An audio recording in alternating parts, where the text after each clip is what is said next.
All right. Hello, everyone. Today we're doing lesson 45. God is the mind with which I think. Today's idea holds the key to what your real thoughts are. They are nothing that you think, just as nothing that you think you see is related to vision in any way. There is no relationship between what is real and what you think is real. Nothing that you think are your real thoughts resemble your real thoughts in any respect. Nothing that you think you see bears any resemblance to what vision will show you. You think with the mind of God, therefore you share your thoughts with Him as He shares His with you. They are the same thoughts because they are thought by the same mind. To share is to make alike or to make one. Nor do the thoughts you think with the mind of God leave your mind, because thoughts do not leave their source. Therefore, your thoughts are in the mind of God as you are. They are in your mind as well, where He is. As you are part of His mind, so are your thoughts part of His mind. Man, this stuff sounds confusing. Okay, let's see if I can decipher what this is saying today. I get what the first paragraph is talking about, and it's recognizing that none of my thoughts that I think or believe in are real. They are simply judgments and opinions and lies that I've been taught to believe in to be true. And if I willingly go in with Holy Spirit, He shows me that everything that I've been thinking to be true and real is not. It's a lie. As for the second paragraph,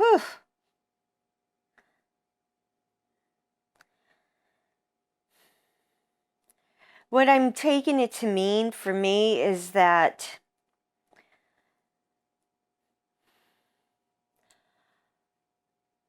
I have always been part of God and God has always been part of me. And it's only because I've been taught to think the way I have that I don't think with Holy Spirit, that I think with my ego and my egoic beliefs.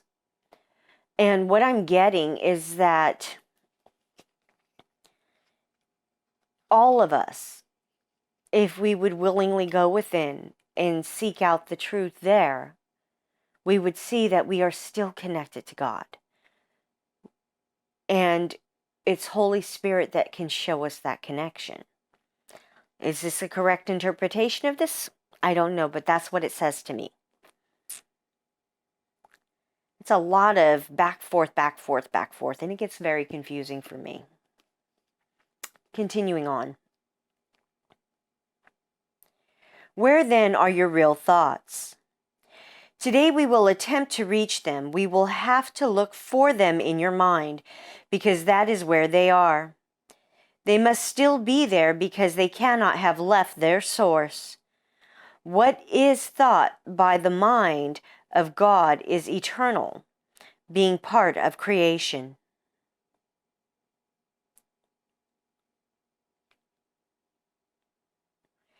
So, what I'm getting from the third paragraph there is it comes back to the fact that we project out what we believe.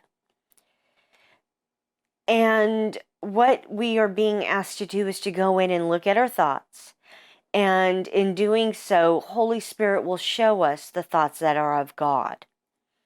He will show us the truth of what we have been believing in to be true, and then He will show us God's truth. And when we see it, we recognize it as the truth, because it's always been there in us. But once again, we have to go in and we have to ask for that correction. We have to be asked to be shown it by Holy Spirit. Continuing on. Our 3 5-minute practice periods for today will take the same general form that we used in applying yesterday's idea. We will attempt to leave the unreal and seek for the real. We will deny the world in favor of truth. We will not let the thoughts of the world hold us back. We will not let the beliefs of the world tell us that what God would have us do is impossible. Instead, we will try to recognize that only what God would have us do is possible. So right there, it's talking about how our ego wants us to stop, not look at these things, and that it's not possible to do all these things. Those are delaying tactics of the ego. And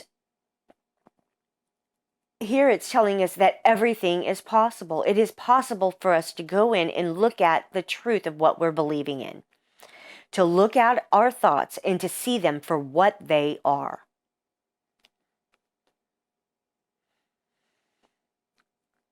We will also try to understand that only what God would have us do is what we want to do. And we will also try to remember that we cannot fail in doing what He would have us do. There is every reason to feel confident that we will succeed today. It is the will of God. Begin the exercises for today by repeating the idea to yourself, closing your eyes as you do so. Then spend a fairly short period in thinking a few relevant thoughts of your own, keeping the idea in mind. After you have added some 4 or 5 thoughts of your own to the idea, repeat it again and tell yourself gently, "My real thoughts are in my mind. I would like to find them." Then try to go past all the unreal thoughts that cover the truth in your mind and reach to the eternal. Under all the senseless thoughts and mad ideas with which you have cluttered up your mind are the thoughts that you thought with God in the beginning. They are there in your mind now, completely unchanged. They will always be in your mind exactly as they always were. Everything you have thought since then will change, but the foundation on which it rests is wholly changeless. So what it's talking about there, folks, is the truth is within us. And that is the foundation that He is trying to help us build underneath our feet. A foundation of truth. Our egoic beliefs are not solid footing. They are rocky and unstable in the extreme. This is why He was telling us yesterday to look, the day before, to look at our foundational thoughts, the foundation of our beliefs, our core beliefs that we believe define us and define the world around us, along with everyone and everything in it. Those are what He is asking us to look at, because He's trying to show us the truth of what it is we've been believing in to be true. And He's trying to show you what the truth is. What the truth is and what the foundation of your beliefs will be best based off of.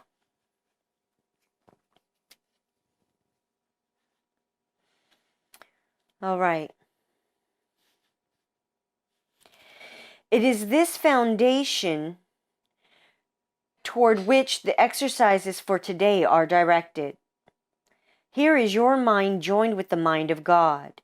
Here are your thoughts one with His. For this kind of practice, only one thing is necessary. Approach it as you would an altar dedicated in heaven to God the Father and to God the Son. For such is the place you are trying to reach. You will probably be unable as yet to realize how high you are trying to go.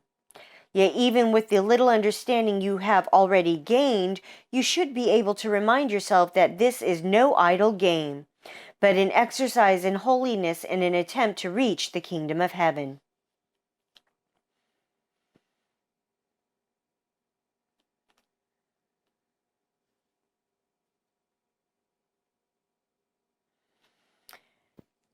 As you begin to look at these things that you are believing to be true, you are going to find within yourself a stability. As you hand over your egoic beliefs and accept Holy Spirit's vision, His truth, you will find for yourself that the more you look, the less of a game it is. It becomes very, very serious because you no longer want the pain and suffering. And because of that, you strive to look at every little thing that He brings before you, because you don't want to sit there continuing on the egoic path you have been on all your life. And it's only by looking at this stuff and seeing the truth of what it is that you have been believing to be true. These things that you keep enacting on yourself, saying, this is who I am. This is what defines me in this world. Whether it be the clothing you wear, the foods you eat, the places you work, the car you drive, the TV shows you watch, all these different things you name as defining who you are. Even the judgments and opinions laid on you by your family and friends, your peers, your teachers, your co-workers. These are the things that we are learning to look at and see the truth of. That they are based off of, I keep saying lies. They're untrue. They are not real. Those are the illusion that He keeps talking to us about. It's an illusion that we've been taught to believe in. It is a very twisted way of thinking. Continuing. In the shorter exercise periods for today, try to remember how important it is to you to understand the holiness of the mind that thinks with God. Take a minute or two as you repeat the idea throughout the day to appreciate your mind's holiness. Stand aside, however briefly, from all thoughts that are unworthy of Him whose host you are, and thank Him for the thoughts He is thinking with you. All right, this was lesson 45. God is in the mind with which I think. If you have been doing the work, folks, you are going within to Holy Spirit and asking Him for your corrections to your misperceptions. You are looking at all the things He brings forth to you, that He lays before you for you to look at. All your experiences, all the situations you are going through or have been through in your life. If you are truly doing this work and looking at these things as He brings them up for you, you are going to be asking Him for the truth. Ask Him to correct your misperceptions and to show you why all of these things happened the way they did. What is it that you're missing in it? What is it that you have done to yourself in all of this? What are you believing in to be true? And in everything, He will show it to you. You know, my husband and I are not any better than anybody else. And we still have things that we're going through. I have actively been looking at every single little thing he brings before me without picking and choosing what I think it is he's having me look at. And yet, in that same way, I notice at times that my husband does not do that same thing, which causes him a lot of pain and suffering. And, you know, not too long ago, we were having little bouts here on the camera, and in them, we were showing just how differently both of us think, how we see things. And we were also pointing out the truth of where we are on our journeys.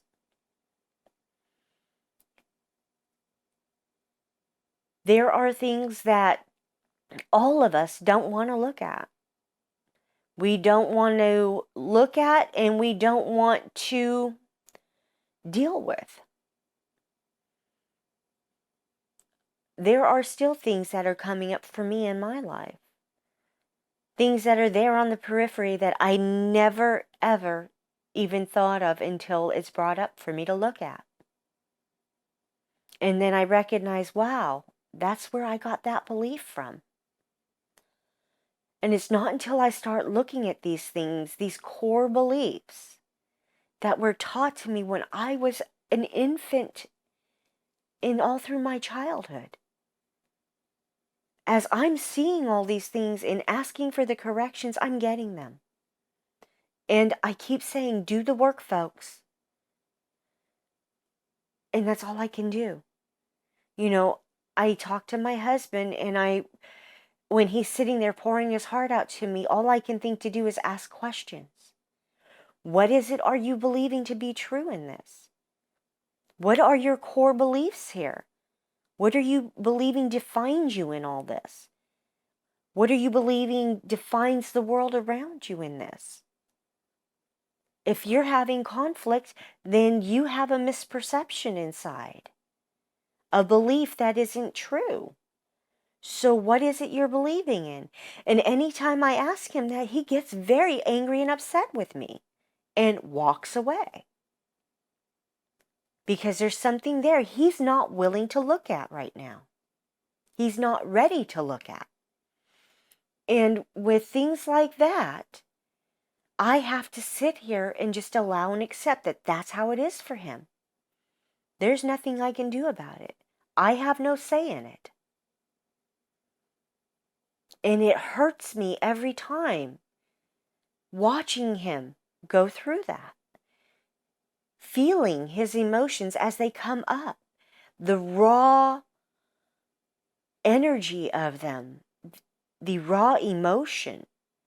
All I can do is sit here and literally cry at times. And just tell him, I just want to hold you. Because I can feel how much pain and anguish he's experiencing.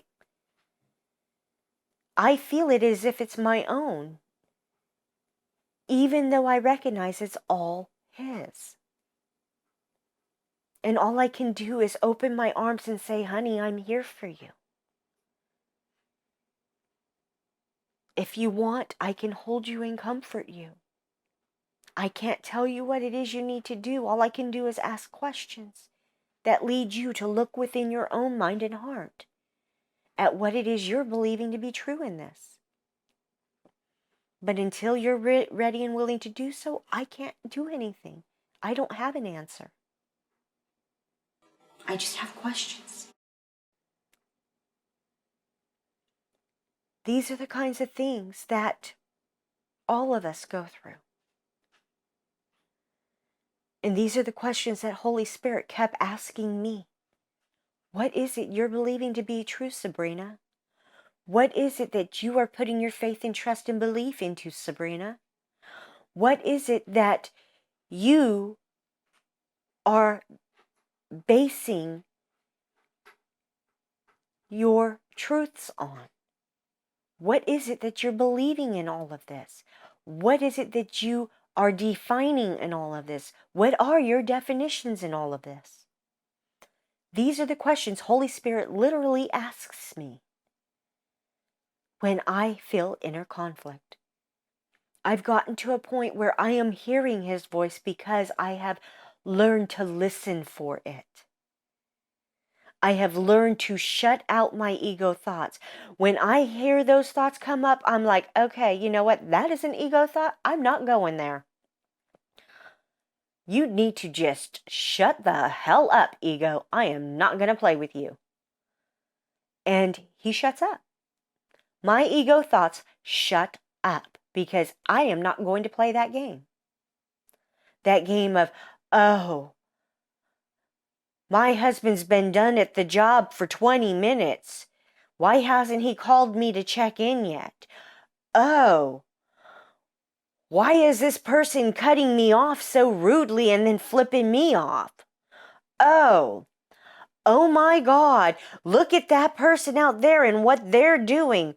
How dare they sit there and yell at that child? It's like those are egoic thoughts and beliefs. Those are the types of things that the ego mind has coming up. Oh, who's that that's trying to message him now? He needs to just tell them that he's married. Shit like that. It wants you to be jealous. It wants you to be afraid. It wants you to feel guilt. It wants you to feel shame. And it wants you to seek out like minds. When you are in that egoic mind, everyone that's around you has a like mind to you at this time. They see things the exact same way you do, which is why you have surrounded yourself with those people. As we've been doing this course for the last, well, this is our 4th year doing it now. So for the last 3 years, we have been finding within the last 2 years that we have been cutting people out of our lives.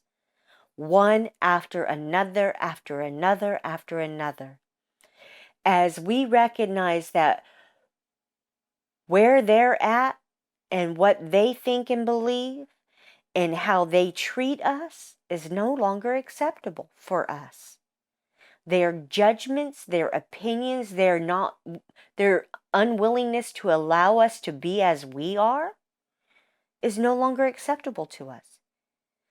We're fine with allowing them to think and believe as they do, but we are not going to sit there and have them shoving their belief down our throats, telling us that we need to follow them. We need to do what they say we need to do.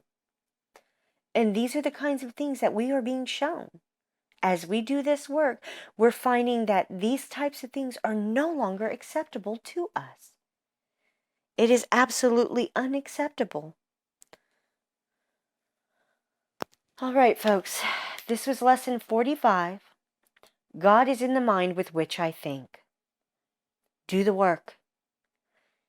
Do the work and do not pick and choose the things that He is showing you of what you think it is or is not. Look at all of it. Ask Him what He would have you see in this. Please do the work. It's the only way you'll heal. My name is Sabrina Reyenga. Thank you for joining me today. Have a wonderful day. Namaste, everyone. Hats off to you. Hugs, love, and light.